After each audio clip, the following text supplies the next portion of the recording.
Kit, we are grateful that you're spending this time with us. Us, that's everyone here.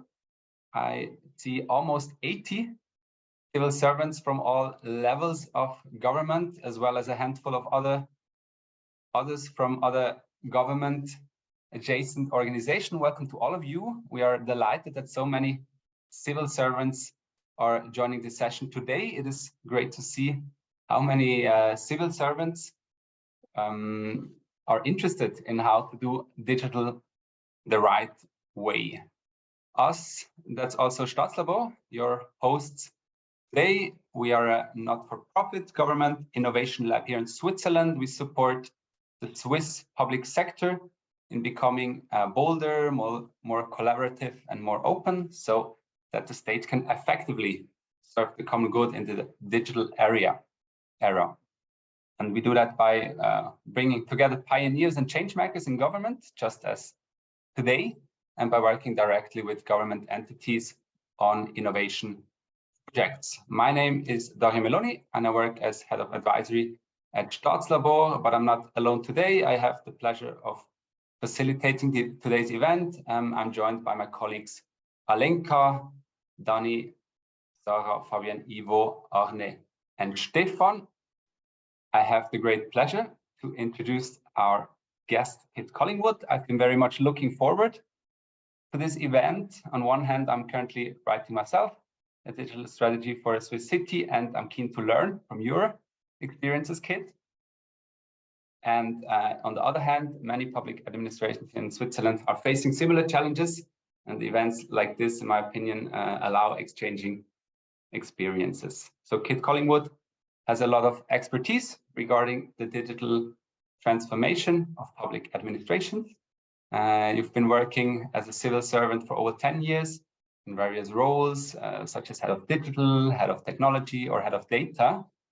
Kit has also founded the One Team Government movement in 2017, which is a network of public servants around the world who meet and share ways to make government more effective. Kit is currently working at the Royal Borough of Greenwich, and she led the development of the digital strategy in Greenwich Council in 2020. So this digital strategy is widely considered as one of the best and most thoughtful ones. So I'm very keen to hear today from you. In this Staatskantine, Kit will explain why most digital strategies fail and how to make sure yours doesn't. Having said that, I would like to hand over to you. Kit, the Zoom is yours. Thank you so much, Dario, and thank you to everybody for inviting me here. I'm really honoured to be here, and I know a couple of people on this call from One Team Gov, so it's so nice to see that networking effects here. I'm going to share my screen with you, so let's give that a go. That's the first thing to do. Can you see my slide, Stefan or Dario? Thank you very much. Okay, so this is the title of my presentation today. As Dario said, I really would love to take a lot of questions from you. So I won't quite rush through this, but I'll try and make this as concise as I can because it's quite a rich story. And a very personal story to me, obviously. But I would love to engage in a proper dialogue. Also, that is not a fake whiteboard on the fade of this slide. This is really how we do things here. So this is my handwriting, and you'll see the craziness that is my brain. So with no further ado, so this is a picture of Greenwich. I both live here and work here. I do not live in this stately home. That was Queen Anne's house. I don't live there. I live just to the right of this. But this is the borough. So this is the part of London that I live in, where I'm raising my children and also where I'm privileged to work. I've been working here for the last 3 years. As Dario said, I was a civil servant for 10 years before that. So having operated at a national level in various roles to do with digital, I'm now operating at a city level or even a sub-city level. You know, this is one borough of this wonderful city. I began life as a policymaker in government. So I worked in our justice system, making prison policy. And I very quickly learned that policy making at a national level can be really divorced from human experience. And I became very disillusioned with that. This is more than a decade ago. And I applied for a role within a digital team in order to try and get closer to human experience. And I'm somebody who believes that the concept of digital and the concept of human experience are inextricably linked, not just because technology is pervasive in all of our lives, but because it genuinely has the ability to improve our life outcomes and help us better connect to each other. So digital has been a passion of mine. I exercised that passion again in the justice system and then in our benefits and welfare social security system before moving to Greenwich. So it's been a pretty rich and varied career. What I'm going to talk to you about today is not the truth about digital strategy. It's not trying to be canonical. I'm not even trying to be correct. What I'm going to tell you is my story, my experience of how I've built and delivered digital strategies, the highs and lows of that. So this is very much my story, not the truth. It's just my truth. So if I move on. So when I joined Greenwich, it was January of 2020.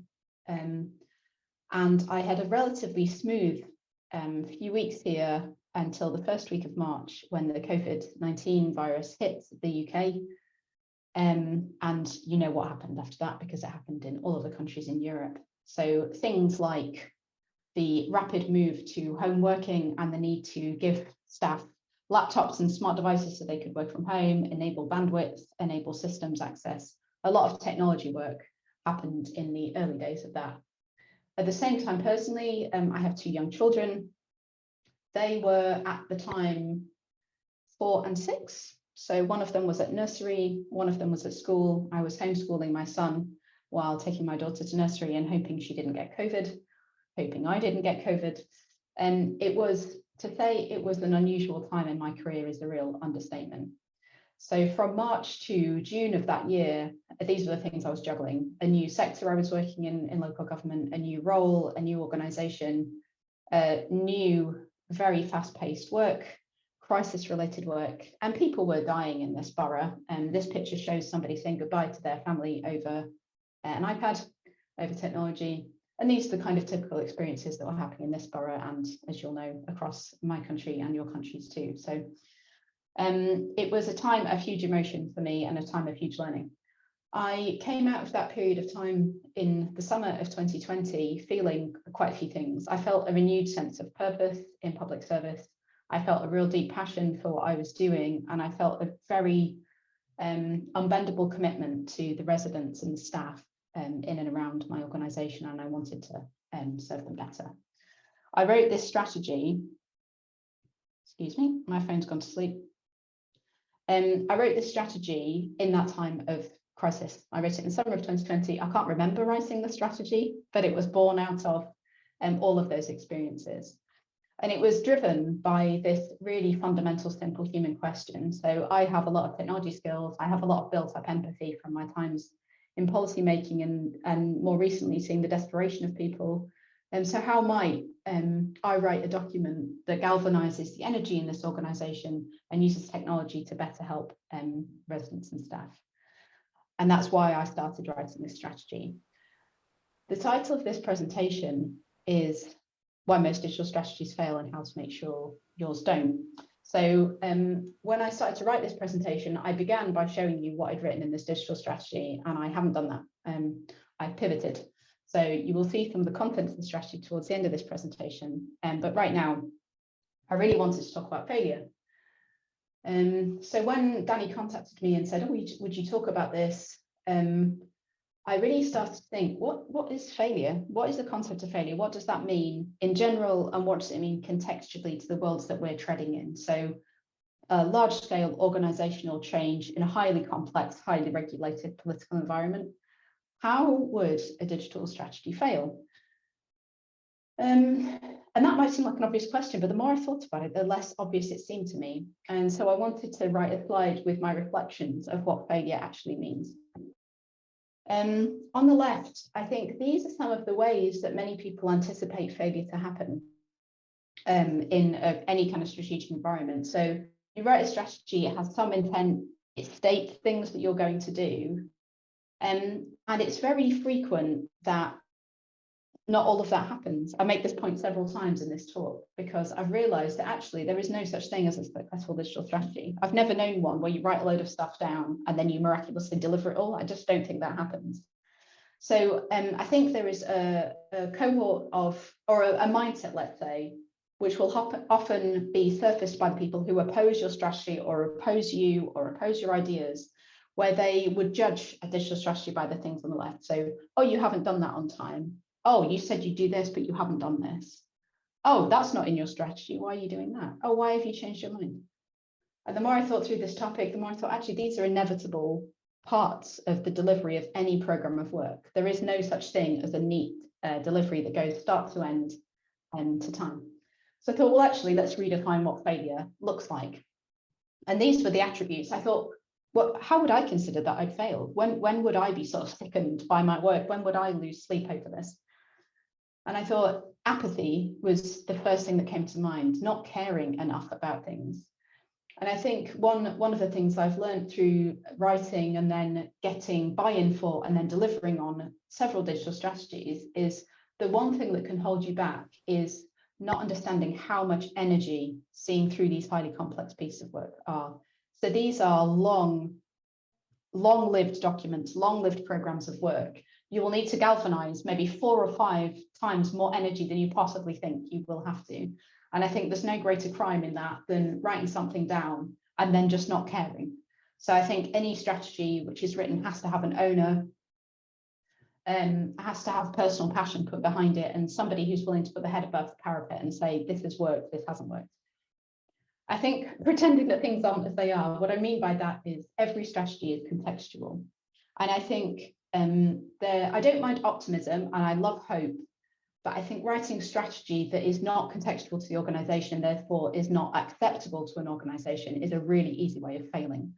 So if you pretend there are no enemies or skeptics in your organisation, if you pretend, for example, you have far more money than you have, if you pretend that politicians are signed up to something when they haven't been, then inevitably that would mean failure. And that to me is an absence of honesty, even when that honesty and that truth is very difficult to face. I think going it alone, so a hero complex to me is a way to fail. So thinking that you can do everything by yourself, putting yourself at the heart of it, making it about you, making it deeply personal just to you. You can make it deeply personal to the organisation and your place, and I think it should be, but thinking you can do it all by yourself and you won't need help, I think is a really egotistical and a very easy way of getting it wrong. And then ignoring the power dynamics. So again, it's something that makes you feel very proud when you write a strategy like this. You know, when I felt the power of when I was writing these words down in 2020, feeling so much emotion about what was going on in my life and in the lives of people around me. But that's not the same as winning the argument. You know, there are several people that you would have to persuade to get this done. And if you pretend that you hold all of this power and you ignore what's going on around you, then inevitably it's not going to go well for you. So having said that, again, these are my provocations, if you like, about digital strategy. So I stand by this. No strategy has ever delivered everything it promised. I dropped the word digital because I think this is true of all strategies. And I think with that mindset, you won't ever deliver everything you promise. So how radical can you afford to be? So if you make the things that are in your strategy extremely ambitious and you fail to do most of that, what's the impact of that? So how much can you push the ambition in this? And that's a question, not a statement, because it's very contextual. What reputational damage is associated with that type of failure, the real overstretching? And how do you balance the ambition with the reality of how you're implementing? And what are you scared of? And I think I find digital strategy, well, everyone that I've written has been very emotional, and I'm scared of some things and I'm hopeful of some things. And I think intertwining the emotion into these quite technocratic words and statements can help you really appreciate the reality of how you're implementing. I really think that you can only succeed in any digital strategy if you make it measurable. And with that mindset, I think the one who defines the success holds the power.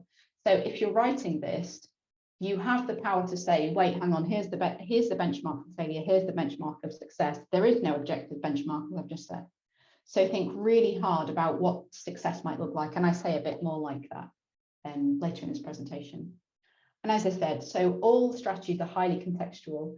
And I think what are the hard and soft boundaries? How much can you push those boundaries? So even if something is not acceptable now, when you say, we want to do X, Y, and Z, how much might you be able to push that? How long might that take you?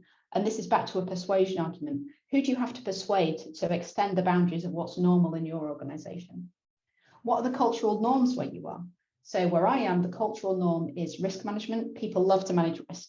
Whether they're realistically doing that or not is a different thing, but they love to talk about risk management. They love to talk about money, and they love to talk about people. That's fine. If you're in a very rules-based organization, you have to think, which rules can I bend? Is it okay for me to bend any rules, or do I have to really write this document in hard line to what the organization will accept right now? And what's the nature of change where you are? So where I am, this is not a radical organization. This is an iterative organization. So I had to push gently against these boundaries and increase the window of what seems normal here. Where you are, you might have a highly creative organization. You can just say, yeah, let's get it all out there. We can brainstorm this. We can be so radical. And that has to be right for you. So this is I thought, what are my pivotal questions? But I would need to focus on not to fail. And this is just my interpretation of this. By the way, when I was researching this presentation, I Googled the title, how to not fail at doing digital strategy. There is a McKinsey report on how to not fail at doing digital strategy, if you want to read it. And they would offer a very different version of this presentation. They almost never mention people. They almost exclusively talk about technology. So that is another perspective. So this is my way to not fail. So it's to always think, why am I doing it? Who's it for? Who benefits if we get this right?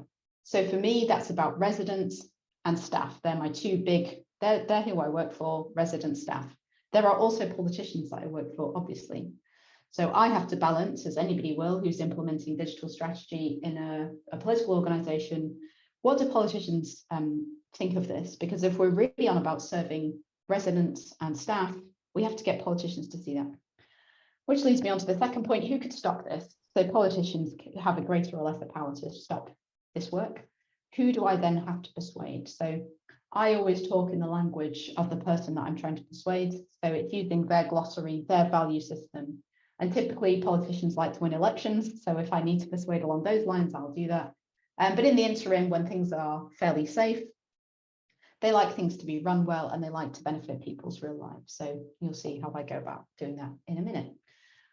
Allies, who do I need to work with? So anybody who is, particularly if you're senior and you're making yourself very vulnerable by owning one of these documents and these programs of work, who do I trust to help me with that? So we're not going it alone, we're doing this in a network. Who is my peer group? Who can work with me outside of my own team to get this to happen? So in my organization, these are directors of social care, directors of housing, people who are professionally running large complex services. The team, who's going to deliver this? One of the big mistakes I see with digital strategy is under-resourcing. So that's the team and this money point on this slide too. What can we afford? How much funding should we get? And I'll tell you about my funding model in a minute. But thinking about things is absolutely crucial. I've seen so many digital strategies with excellent ideas in them never be implemented because nobody thought about how they were going to actually do that. And I would say that change effort involves a large upscaling of teams, mostly. Okay, so these are my thoughts on failure. I didn't want to keep us on failure for too long. So let's talk about wild success. Let's talk about, say we're not going to fail. How do we not fail? This is the high street where I live. And although that Starbucks is gone now, it must be said, which is good. So great strategies aim for and can measure how they make people's lives better. So I think the best digital strategies that I've read focus really inherently on people. So I'm going to offer 3 different ways that you might do that. And these are what we use, by the way. So these are direct words from this digital strategy that I wrote in 2020. This is the really mechanistic stuff. So I've highlighted the key points here. These are ways that you could mechanistically fail against this, but these are the measurable ways that we will make this organization more efficient so that it can more ably serve residents. I'll show these slides afterwards, by the way. These are this is a very text-heavy slide. But this is all about different ways that we can become more efficient. What that means is that we can start to measure the emotional impact of what we're doing. And I would say to be very open and unashamed about the emotional aspects of implementing strategy well. So customer satisfaction, how do people feel when they use our services? Improving the council reputation, how do people talk about this organisation? How will they talk about this organisation as a result of this strategy being implemented?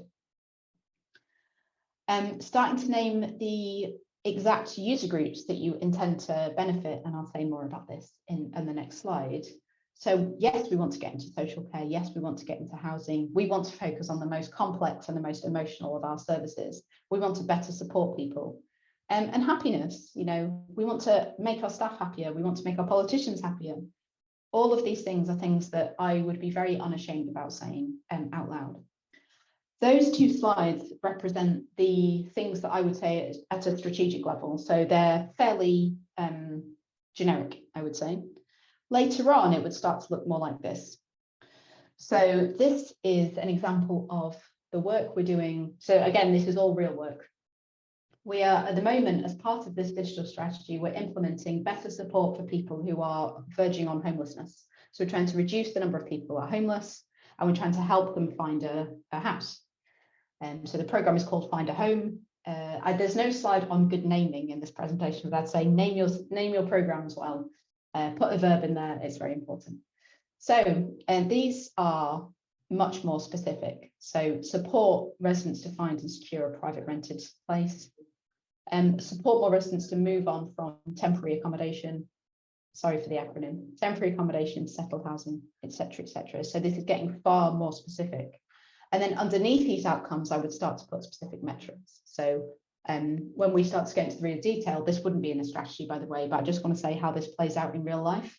Support 20% more residents to find and secure, etc., etc. So these would get more and more measurable the more you get into it. So that's measurability. Let's talk about money for a second. So again, as I said, this is one of the main ways that strategy fails. And I don't think this is necessarily only true of digital strategy, but it's very easy to fail on digital strategy by not investing properly. So I will say these numbers out loud. In this organisation, we've invested £29 million over 5 years in digital. That was the investment that I secured to see this through.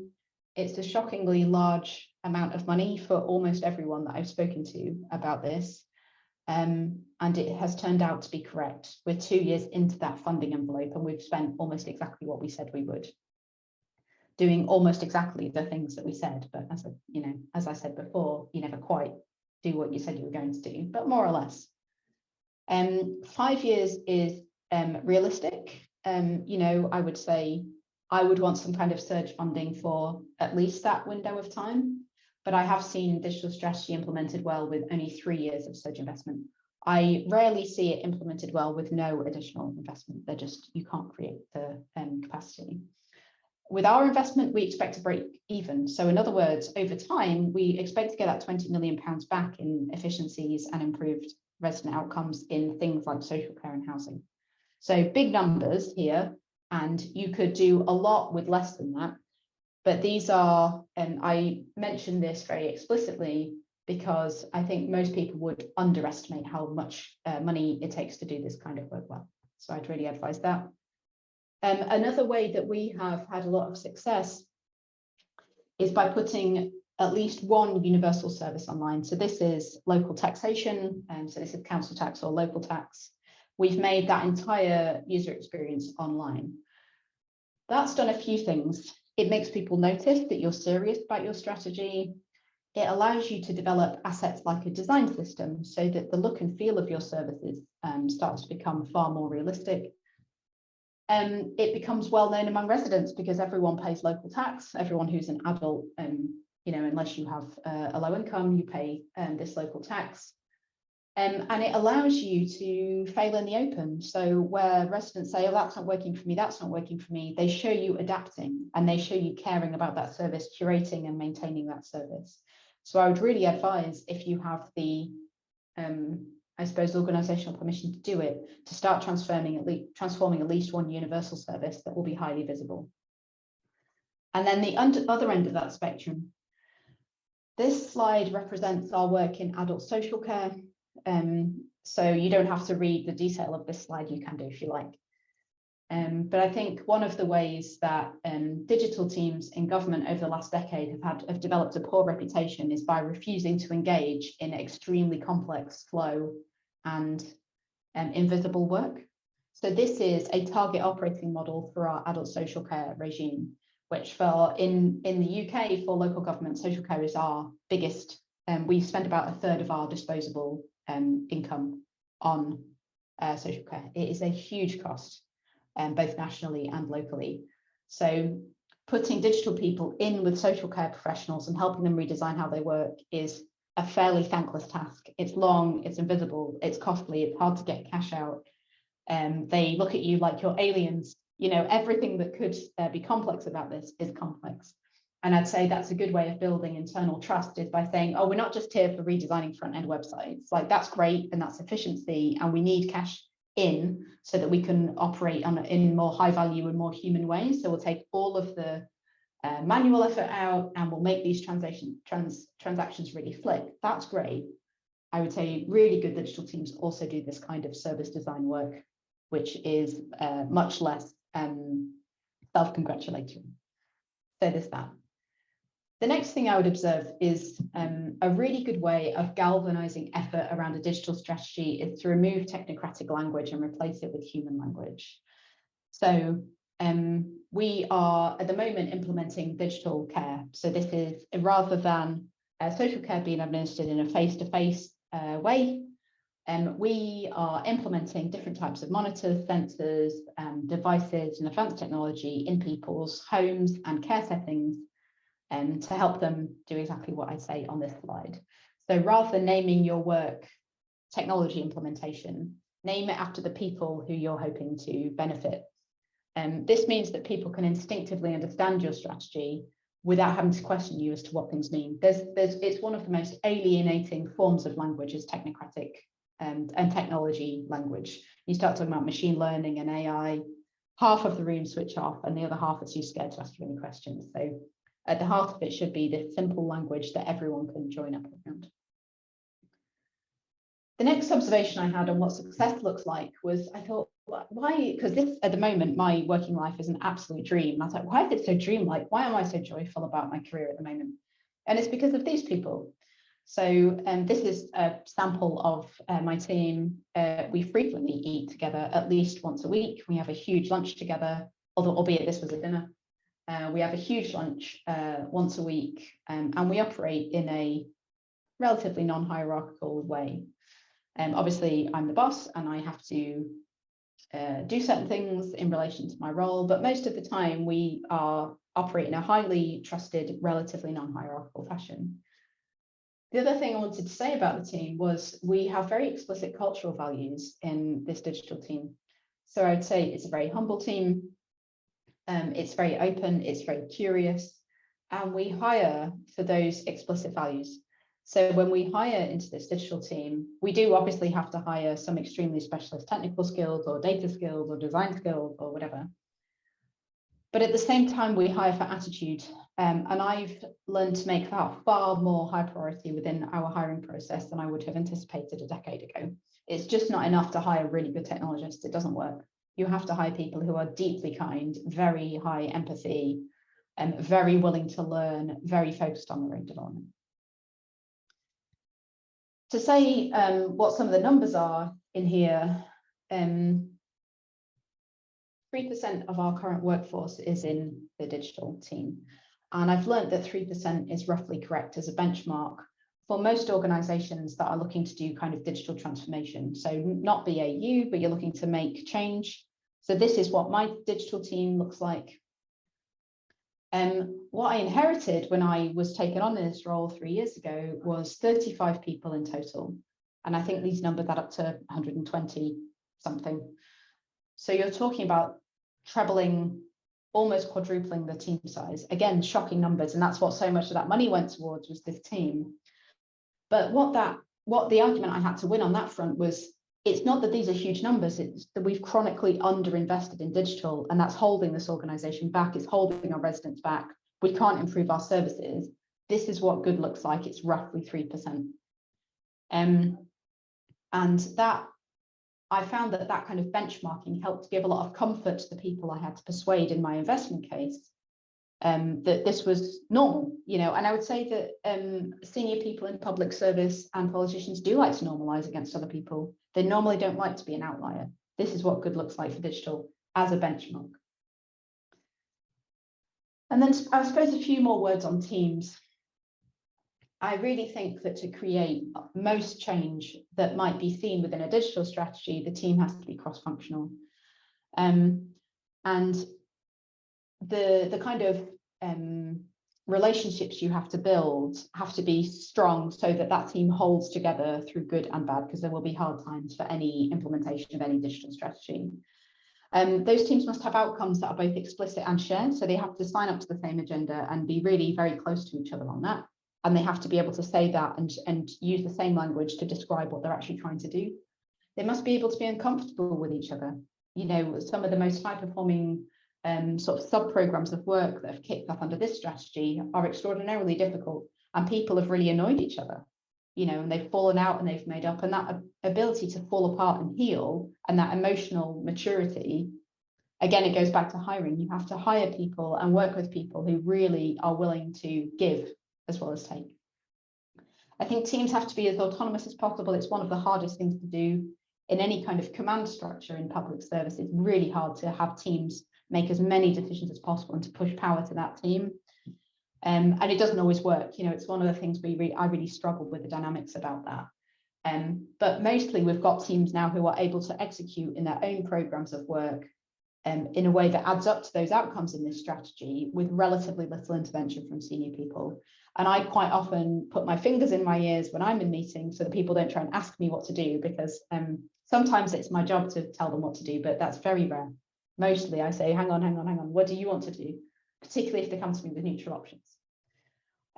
This is the humility point next. So they have to be more committed to evidence than to their own ideas. You know, so many digital people are highly creative, highly energetic people. That doesn't mean that all of their ideas are good. And if I implemented every single one of my ideas, oh, it would be a disaster. It would be chaos. So it's very important to be persuadable, and that's right up at my level. So from director level down, it's very important to be persuadable. And teams must be allowed to adapt and pivot where there's evidence to do that. You know, so much, this goes back to my earlier point, so much of the way that we measure success for digital strategy is, did you do what you said you would do? And the best answer to that is mostly, but not entirely. If you slavishly follow a direction, particularly in a sector like technology, which changes so quickly, if you never pivot, you never adapt, you're losing out on the best of what this sector has to offer. So teams must be allowed to adapt. Some thoughts on when I was thinking about the team and how a team operates. My mind immediately went to what stops a team operating well. And this dynamic is something, so every single digital piece of work I've ever delivered has some form of resistance to it. So here are my observations on that. Excuse me. I have found most stakeholders, so most people who aren't exactly in the team but have some kind of interest in this work, to resist passively, not actively. They're mostly quite scared to tell you the truth of how opposed to this work they are. And I think that's knowledge that I've just now absorbed, and I've stopped questioning whether I'm mad when I think, well, that's going very slowly. Why might that be? It's mostly because somebody doesn't want it to work. They may not even be conscious that they don't want it to work, and they will almost always support the work publicly, but behind closed doors, different things will happen, and you have to sense those dynamics. You have to, particularly if you're at a senior level and you rely on a senior peer group to get things done, those relationships have to be just as deep as the relationships within your own team. And I think until quite recently, and this is particularly true in local government, I think, I would have considered my team to be my people, and then the next circle out are like stakeholders, something like that. And I think I've put far more time, you know, when I'm delivering strategy in these kind of highly complex environments, far more time than I would have expected making friends, and I mean real friends, with my peer group who I'm working with to deliver this, because all digital strategy is cross-organizational. And just accept that you are an existential threat to somebody somewhere. You know, I have had people be deeply insulted about my existence in their work. And everything that brings you a great deal of joy and that you're passionate about when you get out of bed, you're somebody else's nightmare. And that polarization of digital work is very normal. You know, there are people who just hate that you're there. They want you to go away very, very quickly because their empire is threatened by something you're doing. And I've learned to be very accepting of that. Sometimes those people are persuadable, you know, but you can only control you, you can't control them. And I found that in amongst that, the great unifier is to focus on improvement to people's lives. This comes back to the human language point. If you can get around phrasing your work in a way that expresses real outcomes for real people that somebody cares about, it's almost impossible to argue against that. And when people do argue against it, they look really dumb. Okay. Let me, yeah, just a few more slides, and I'm just doing a time check. Okay. So I think when I'm thinking about, I'm moving on now to talking about the content of a strategy. So I've talked about a lot about the how and what success and failure might mean. This is more of the what. So what might you put in a strategy that will help it to succeed? And I've titled this slide Hope, Clarity and Purpose, because this is the real vision bit from the beginning of this particular strategy that I wrote most recently. And this is what I was trying to do: hope, clarity, purpose. So hope is important. And I won't start to quote Barack Obama, but anyway, hope is very important. But hope that isn't wild hope, you know, it has to be clear and it has to be purpose driven. So this is how I did it. And then what I did was build some guide rails into that. This is what I stand for. This is what we stand for. So we put 6 design principles into this strategy, and this is what they are. The top one will always be an absolute focus on resident need. And then you're placing the people that you serve right at the top of that. Everything else sort of follows from that and reflects everything that I've just said. And you'll see references to what I've just said all the way through these guiding principles. This, so again, coming back to adaptiveness, anything to do with digital strategy, there is no absolute certainty of how it's going to go. Things like ChatGPT, if anybody's been experimenting with that, some people see that kind of technology as a threat, some people see it as an opportunity. It's certainly both. But it is important to leave space for these kinds of uncertainties. And here are my reflections on that. So you won't, as I say, achieve everything. You must adapt. So it's absorbing the best of what's new. So maybe ChatGPT is great for public service in some way. Let's talk about what that might be. If something isn't obviously of value anymore, let's test that. You know, what are we not clear about? And if we really know that one of our previous ideas is, you know, let's be confident to leave that behind. And that to me speaks to leadership. So the best digital leaders in the public service, full stop, thrive in uncertainty. So there are very few successful digital leaders who really, really love a plan that starts on day 1 and ends on year 5, and that everything is exactly as it would be. Most digital leaders are creative, and the best ones are highly creative and learn to balance the delivery of things we've committed to and being purpose driven with the ability to absorb uncertainty and deliver on that. Right, and I'm wrapping up the slides. This is Einstein, for anybody who doesn't recognize him. This is one of his great quotes that I love. And the reason I love this quote is because it's about balance and about spectrum. And I love the spectrum of things.